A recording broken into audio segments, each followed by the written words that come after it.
অনামিকা এবার লিজার দিকে তাকিয়ে জিজ্ঞেস করলো, লিজা, এসবের মানে কি? তখন লিজা সহ বাকিরা হাসাহাসি শুরু করে দিয়েছে। অনামিকা লক্ষ্য করলো বাকিদের সাথে তাল মিলিয়ে নিজের ভাইও হাসছে।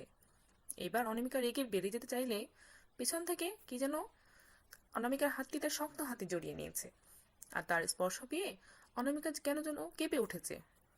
হাত ধরে অনামিকাকে সামনে দাঁড় করানোর পর বলে, আমি হলাম ডাক্তার প্রণব আহমেদ, লিজার একমাত্র ভাই।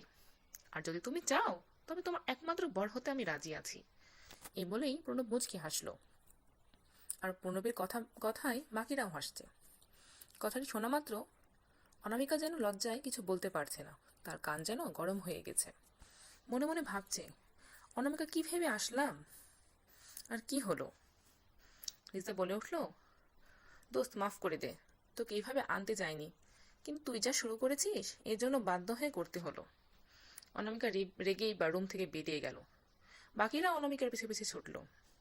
প্রণব তার প্রেয়সী যাবার দিকে চেয়ে রইল, কিন্তু প্রণব জানে না অনামিকাকে পাওয়া এত সহজ না, যার জন্য তাকে অনেক কিছু পার করতে হবে।